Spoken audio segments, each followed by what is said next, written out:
Remind you of that as well. There we go.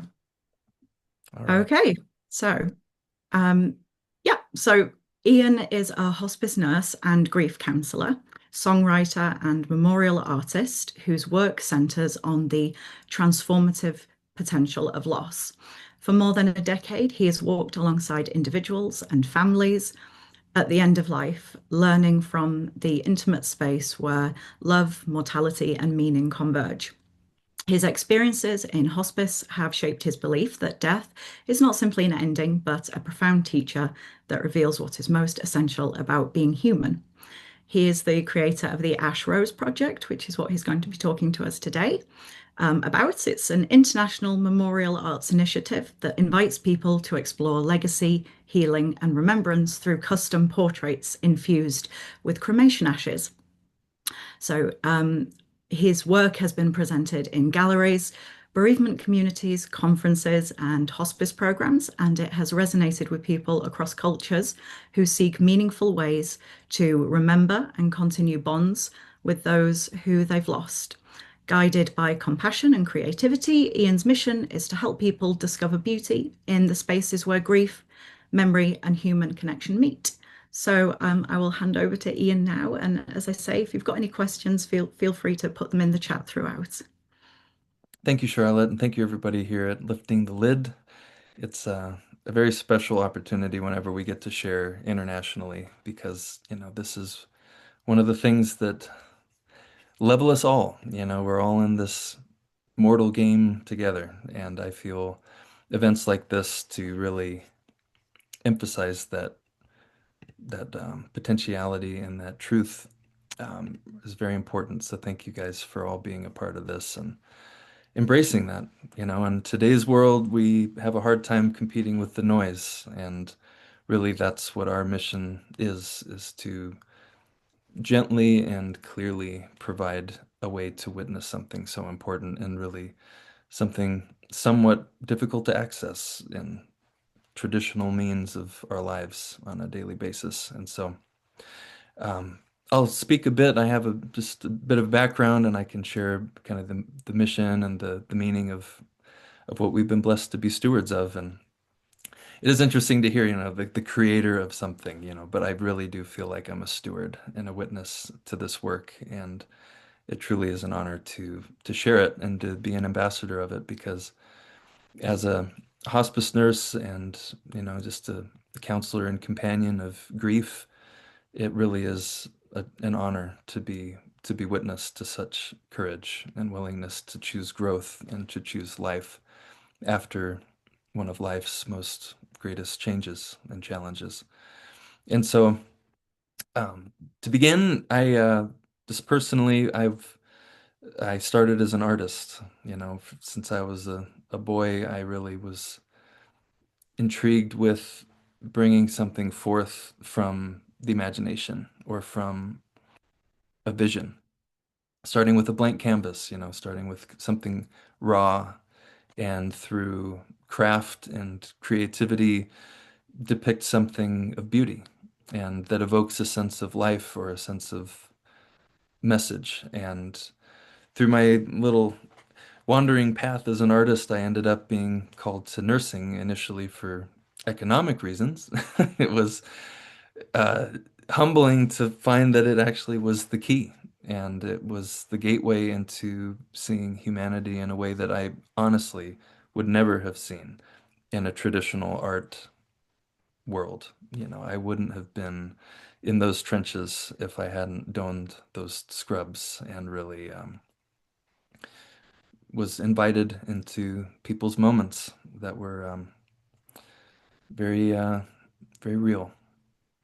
And I feel like that calling in me was what was described in these moments of working in hospice. And all through these moments, just being entrusted with stories and wisdoms and regrets and joys and all these human milestones of legacy.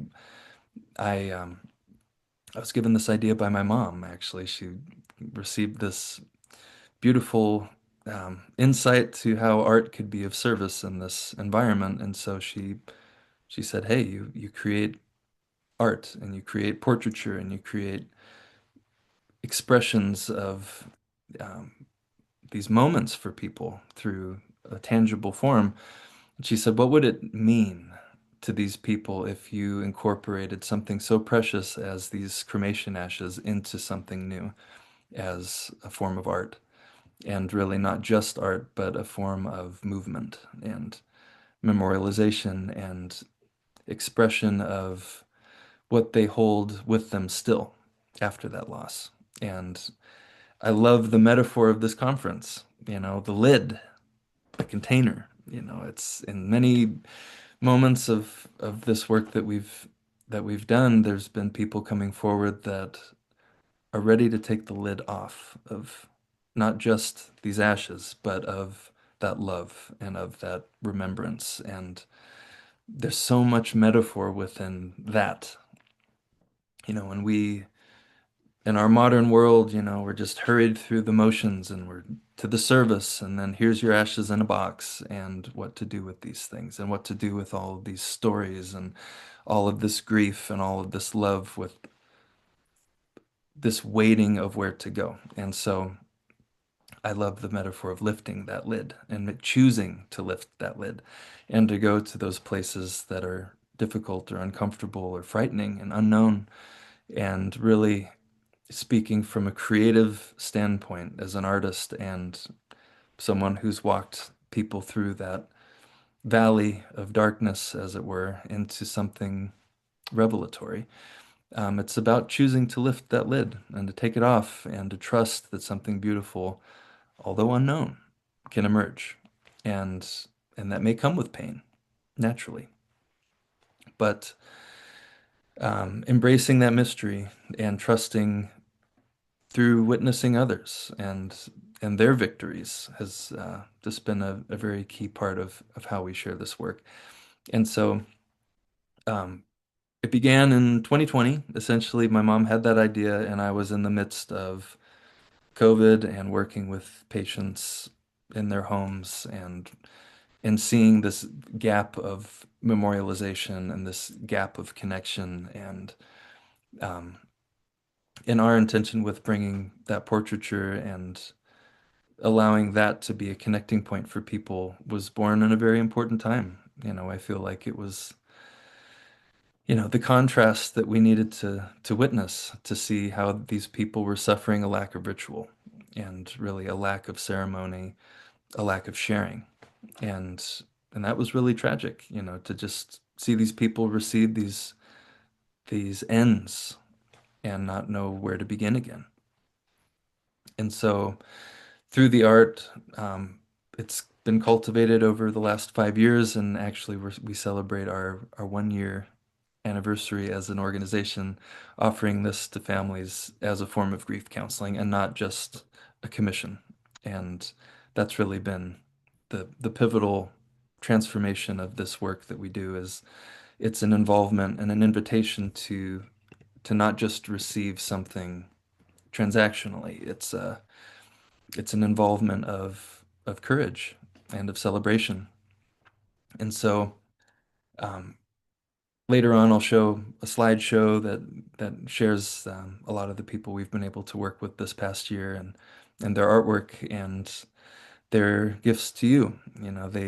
They've received this, but the intention isn't just to receive it and to keep it, but their desire is that these icons become speaking points and symbols of possibility. That through an artwork that without context is just a beautiful picture, the story, and it becomes this profound icon of meaning and of stepping forward and choosing to lift that lid and to allow beauty to come forth and the beauty of connection and the beauty of being able to share the story and celebrating that person that still abides within them and in life, although physically their form has changed. And so the nature of the project is we work with one person every 30 days, and it's international. We've worked across the United States and hopeful to work with more people in Canada and Mexico and perhaps the UK. And yeah, we work primarily via Zoom until the final presentation. So we receive the person for that month with the conversation, and that first conversation is very important to identifying the meaning and the imagery that'll be connected to those stories and that sharing. And so typically it's a combination of photographs. We'll go through old pictures throughout that person's life and find expressions and moments that are particularly meaningful and emotional and have, perhaps the most story attached to them.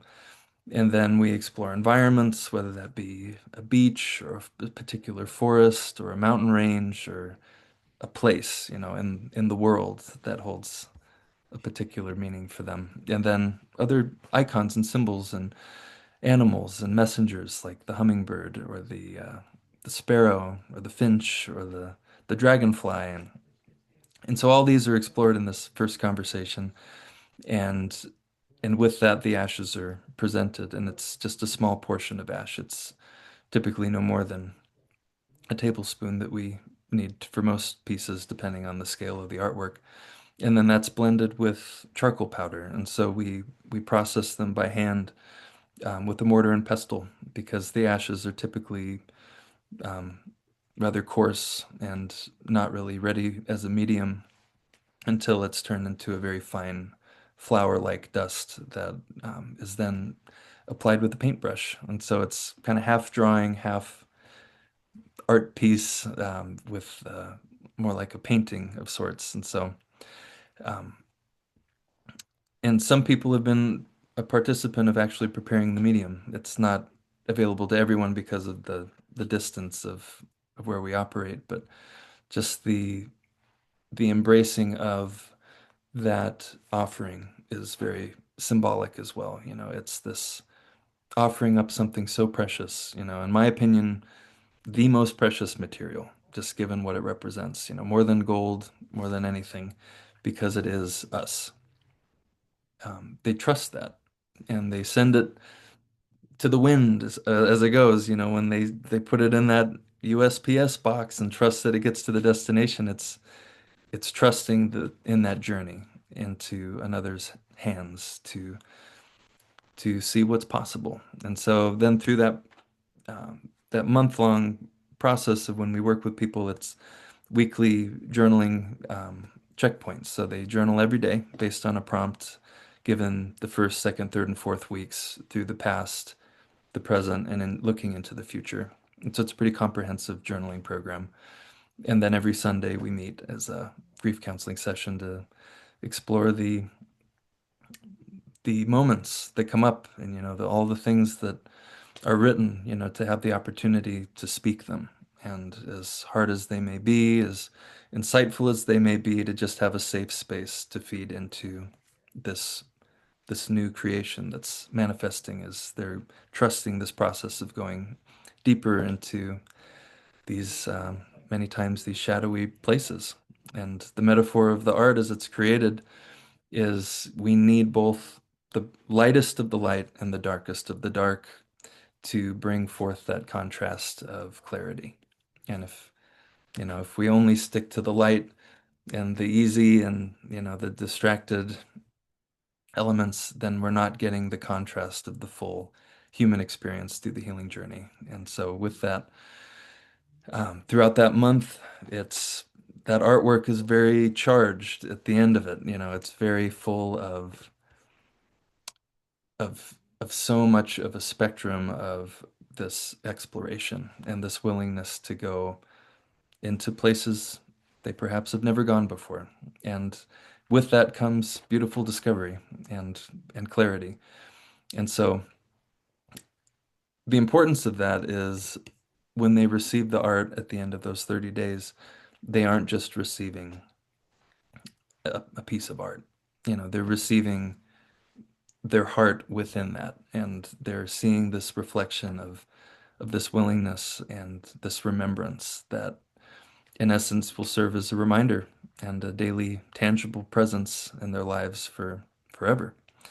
and will be handed to the next generation. And along with the stories, many people who participate keep their journal and all the questions and the answers of the journaling process as a partner to the portrait. And so they plan to hand the journal down with the portrait to their children and their children's children to keep those stories forefront and those lessons forefront. And so the the other half of that is this sharing to the community. You know, they received this work of art that reflects so much of their journey that that in turn is an invitation to share with their community in a different way.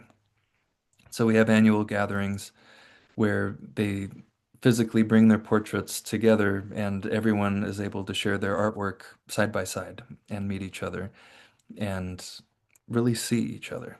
You know, it's this common ground that just illuminates so many things that don't even have to be spoken in that moment. And then to welcome that witness from the community and allow people who are grieving, who are searching, who are wanting to make steps forward in new ways that they can come and see this representation of so many forms of courage and of willingness to step beyond just the pain or just the suffering and into this exploration and this curiosity. And those are magical gatherings, you know, they really are so full of so much. And, you know, we're just very honored to be stewards of that. And so I would love to share the the gallery with you all today. And there's some members of who we've worked with this past year that are present today that are part of this. So thank you all for being witness to something very special, and we hope that it'll inspire you and allow for a different perspective, you know, a new way of looking at things. You know, that's literally the intention. And so I will try to do the screen share. There we go. That's our little logo. But I'll just roll through these, and as we look at these, I'll invite you to just allow it to be a moment to notice the small things, notice the details, and imagine the meaning. And really, if you've experienced a loss yourself, to imagine what of those details about that person are within you and allow you to connect with them. And so um, I'll just allow this silence to carry us through and to be witness. So thank you all.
Thank you, everyone.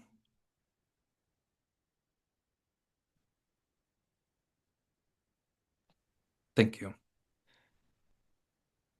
Those pictures are absolutely stunning. I mean, I keep seeing hearts popping up, but they really are just beautiful what's created and not what I was expecting. There's so many things in them. Is there any of them that you could maybe sort of, point out some of the sort of hidden details to us, or is that maybe too personal, or is that something that you could, sort of explain some of the story behind what we're seeing? Of course. Yeah, I'd love to revisit that. I'll give you a little synopsis. I find words sometimes can get in the way as we're looking at something, but to revisit it, I'd be happy to share a bit about each person. Yeah, that'd be This great. She was a woman who lived on Ash Street of all places, and she lost her husband about 18 years ago, and so her journey was one of realizing from she was also a grief counselor and her in San Luis Obispo area for children actually, and she realized that metaphor, this metaphor of holding on to the ashes and holding on to her grief had inhibited her from stepping forward into healing, and she really felt like this was something that would be a step, like an action taken towards moving in that direction. And so this was her husband depicted here. And his one of her fondest memories was he made her a cup of coffee every morning. So that's the cup right there. But I won't divulge all the details because, it'd take kind of a full lecture to probably talk about all the details for each one, but I'll just give you a little snippet from each. And that's her there with her family. And this is an interesting couple of examples because in one case, the previous woman had waited 18 years to participate in something like this or just to step into that. Um, this just goes to show that everyone's on their journey at different degrees, and it's all different timing for people in their journey, and to respect that completely, and for that invitation to be present. The woman um, who was part of this portrait was someone I actually knew from childhood, and her mother passed away suddenly from a brain aneurysm, and she contacted me that very day. That same day, she contacted us and said, "Hey, like I've been following this work for years, and I know immediately that this is what I would like to do with my mother." And so a very interesting little moment came out in this portrait because she knew exactly what it was. We didn't have to discuss or go through photos or anything. She just felt that her mother needed to be represented by the orchid and the butterfly. And and so, part of this process for me personally is as a prayer and a welcoming to be a vessel of service to those that we're contributing to. And so I sketched out this composition without any context of how many kids were in the family at that point or anything like that. And so this rendering was constructed before asking these particular questions of how many children did your mother have? And so here there's 4.5 orchids essentially depicted and 5 buds. And so when I asked how many children her mother had, she had 4.5 child on her husband's side. And I was like, oh my goodness. And so I was like, how many grandchildren did your mother have? And she said 5. And so these little moments just kind of trickle through sometimes, and just allowing that to speak as they need to speak. And she felt her mother's presence in that situation, and I feel like those are the gifts within the gifts, and they really are.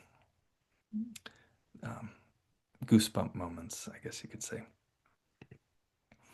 And this woman had lost both her parents, and um, she's a real advocate of reconciliation because her parents had both struggled with some pretty deep addictions.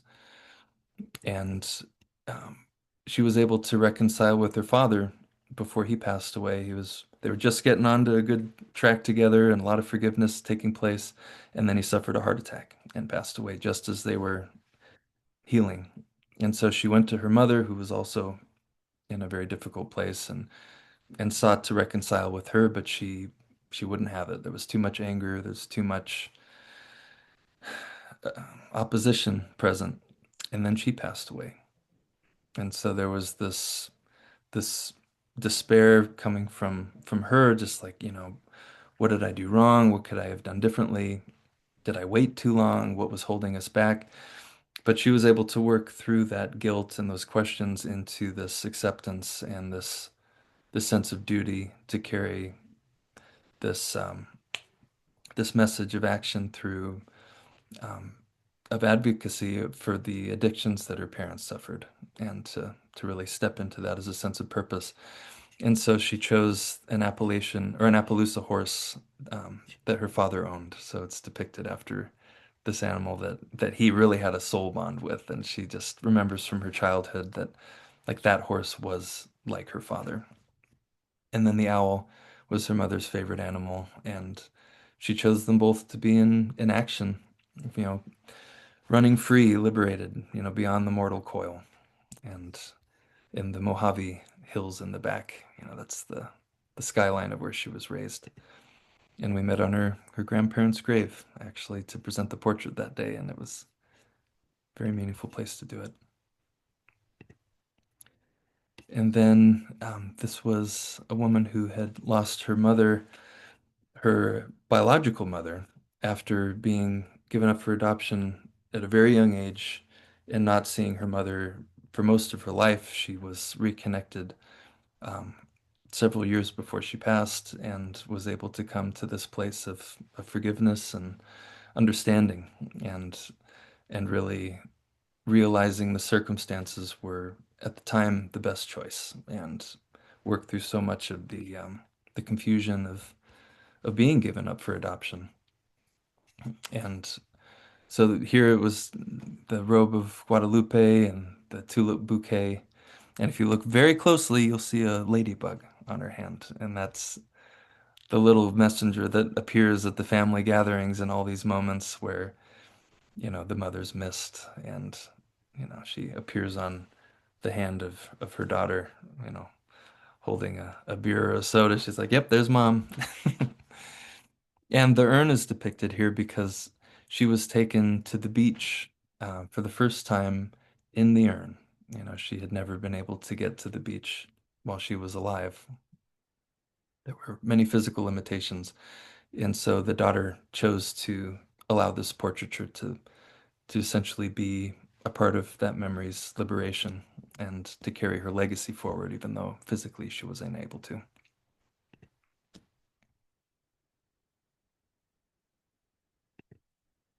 And this woman was actually one of my best friends. And she had hired me to my first nursing job long ago, and my wife to hers, which is actually where we met in the workforce in the Antelope Valley Hospital here in the California desert.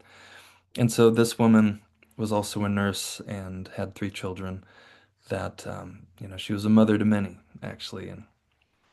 And when she passed away, it was just personally, you know, very profound to be able to work with her three children and having this very specific connection to wanting to celebrate this magnificent soul that gave so much to so many.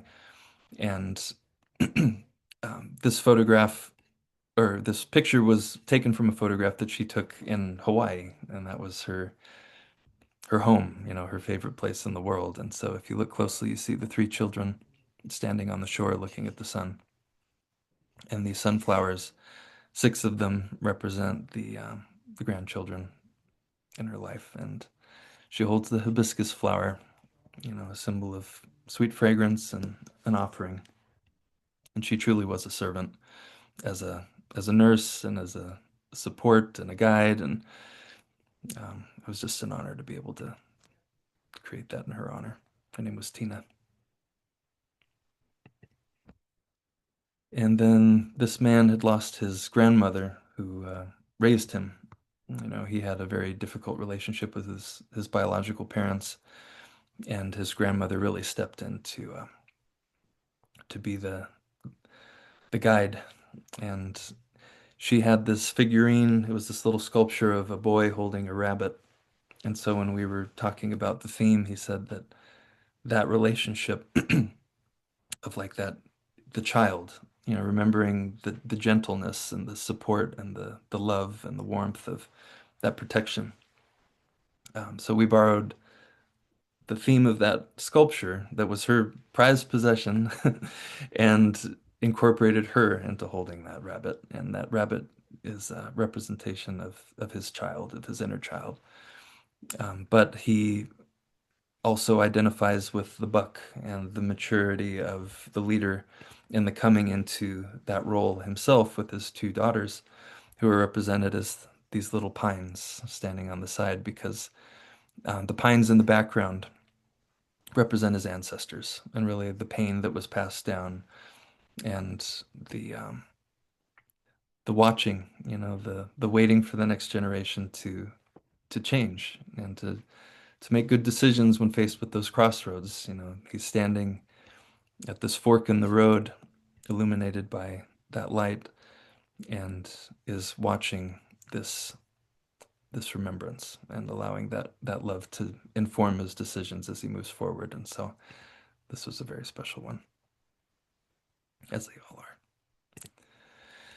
And then lastly, this one is was the most recent, and we were in touch with this bereavement resource, community resource in Baltimore, Maryland. And this woman was nominated as Mother of the Year as she contributed so much to her community after her loss of her infant of 3 days and of her husband within this last year also. So she essentially was left to raise her four remaining children alone and still chose to show up for her community also.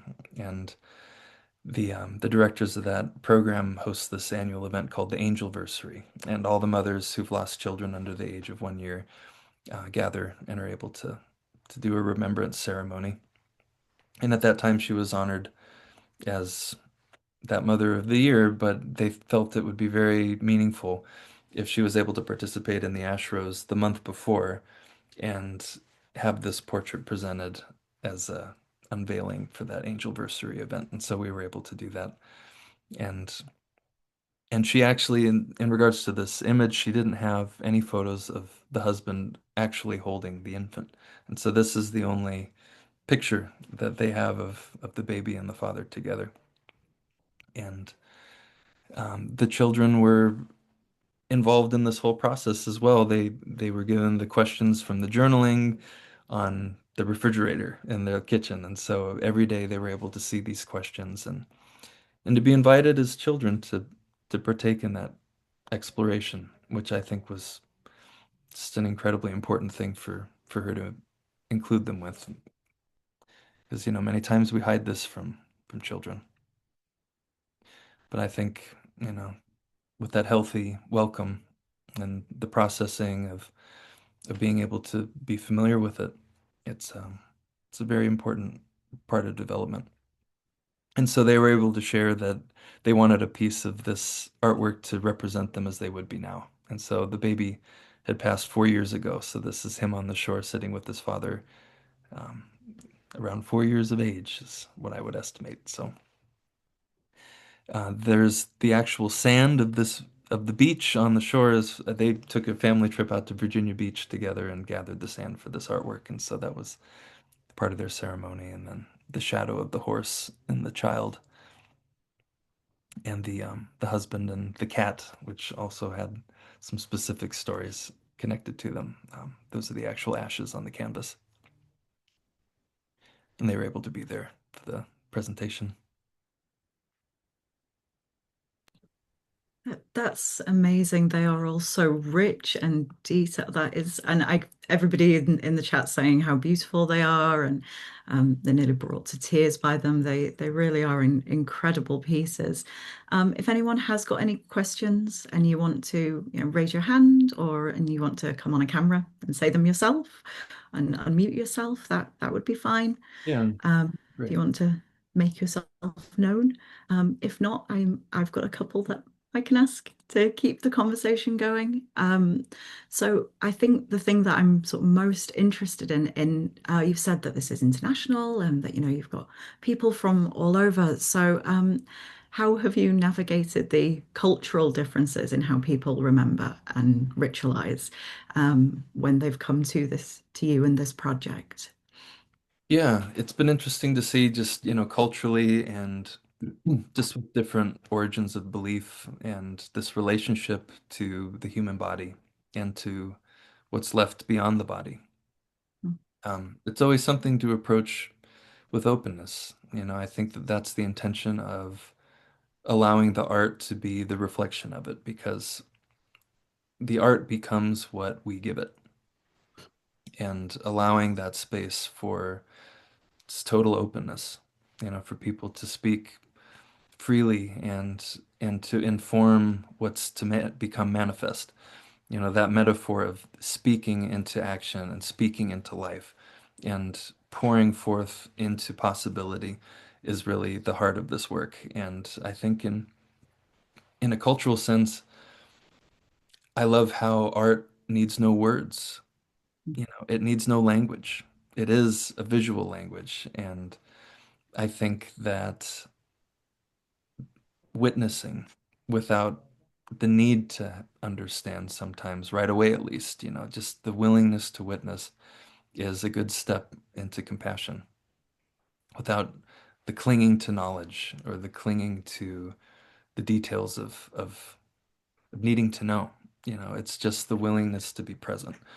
And just personally working with so many different cultures and backgrounds and beliefs as a hospice nurse, engaging in the final chapter and then after is this necessity to be open and this benefit to having open palms and this um, just to receive and to let whatever is be.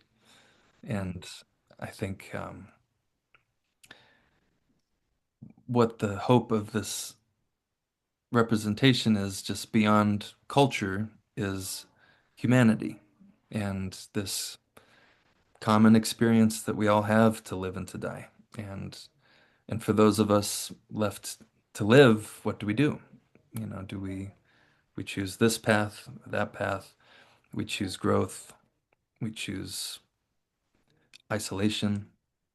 And sometimes it's a winding road, and that's okay. And I think the more that we have opportunities to participate in positive, hopeful representations of what's possible, the better, because I think that it's a natural ascent, descent, ascent, descent. It's a bumpy road, and it looks different for everyone. But I think as humanity goes, that's the way of the road. But hopefully, the upward trend is what we can aspire to achieve together, and with support, and with community, and with love, ultimately. You said about the questions that people are given. Could you share what any of those are? So what the kind of prompts that people are looking at as they go through this process? Yeah, the first week is focused on reflecting on who that person was specifically. And really, it's the hardest week.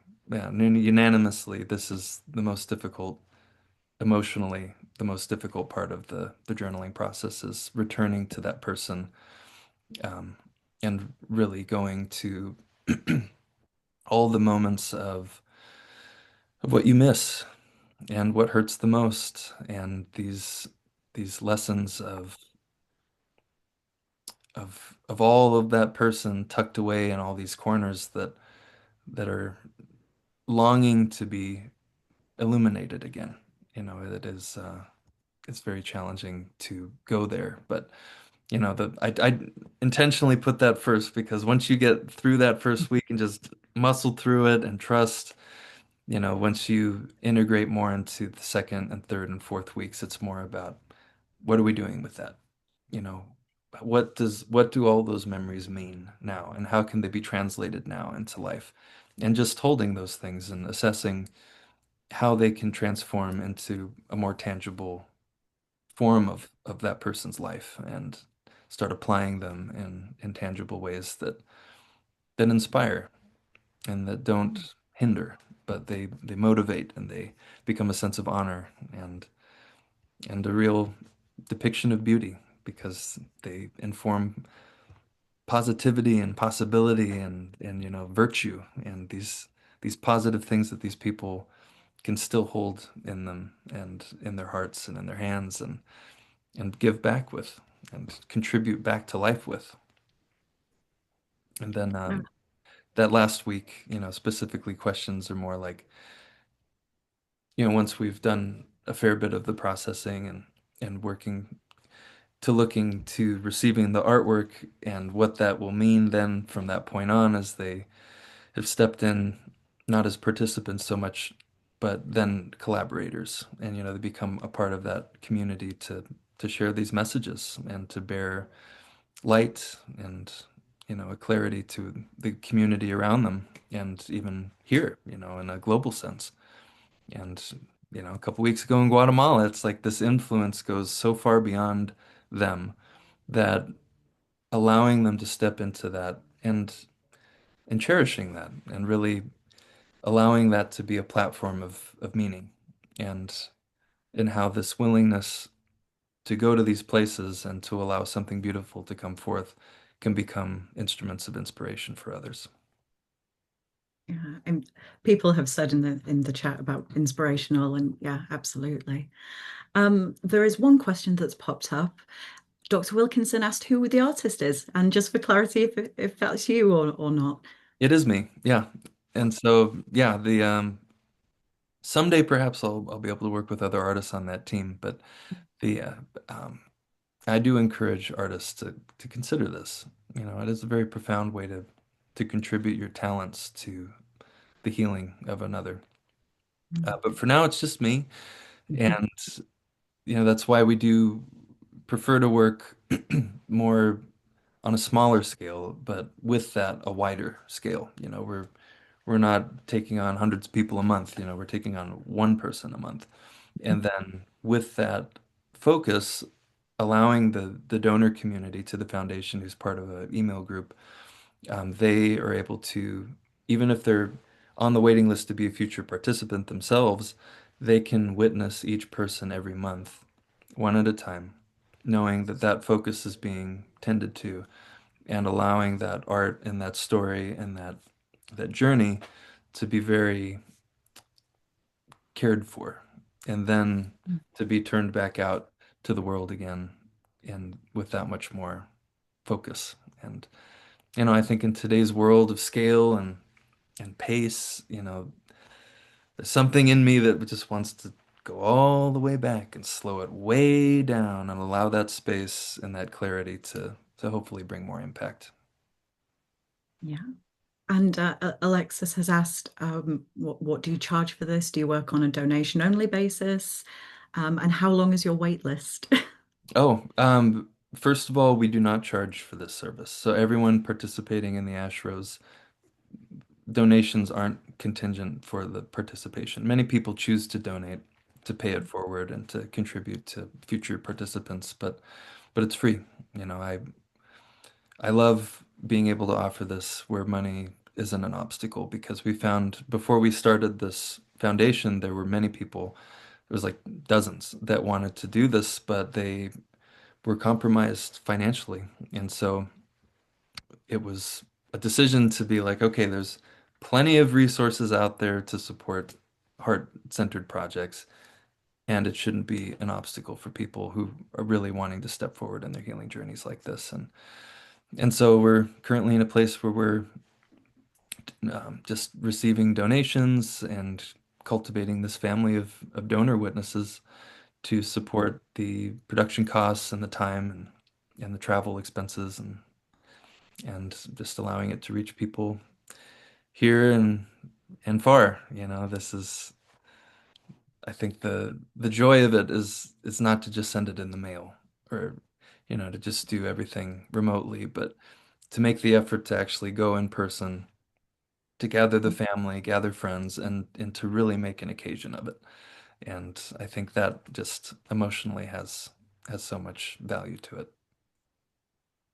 Oh, and the And wait list, is we the are yeah. currently through the middle of, if I recall, until spring. So we're booked through winter.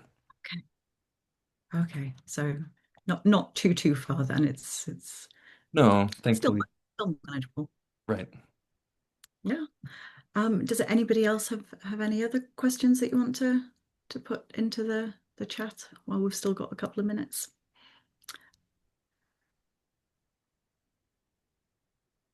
But I mean, if not, you mentioned about the idea of the legacy of it and the passing it on through the generations. I thought that was so interesting when you mentioned that, and seeing it as an ongoing thing within a family. Have you found that maybe if it's kind of if one person in a family hears about you and is sort of the driving force, how other family members have kind of responded and gotten on board with it or not? I know that's a very very poorly formed question. Oh, I understand what you're saying, Yeah. and for example, when I've worked with the multiple siblings of Mm. that friend of mine, they allowed this to be a moment to come together Mm. and step into at the same time, contributing, journaling together. They hadn't journaled ever before, and so they found that that was just a really huge eye opener to the importance of stepping deeply into it. And not just alone, but allowing that message from their mother of, she works so hard to bring the family together and to cultivate that unity that now that she's gone, it's all the more important for them to address the importance of coming together and uniting with her spirit behind them and all that she invested to keep them connected. And even though they were in Seattle and Castaic and Wisconsin, or no, it was Pennsylvania, and they all were showing up every week to do this, and although there's one singular portrait, they plan to deliver the portrait to the next family member every year on her birthday as a form of this rotation and this sharing. That's lovely. Mhm. Um, Somebody's asked in the chat about availability for those if it, not directly in your area, but I know you said that it's already an international project and Yeah, yeah, and so for those that aren't in California, we arrange for secure mailing through USPS, and I'm sure there's international variations of that are specific to cremated remains. What's the benefit about that form of shipment is it's very much more secured and monitored, and it's hand to hand. So it actually, according to my sources in that field, the ashes never really touch a machine or a conveyor belt. It's all hand to hand delivery. And so all the ashes I've received have been in perfect condition, and even the boxes are unscathed, which is just refreshing. And then with that, all the sessions are done over Zoom and at a certain time every week.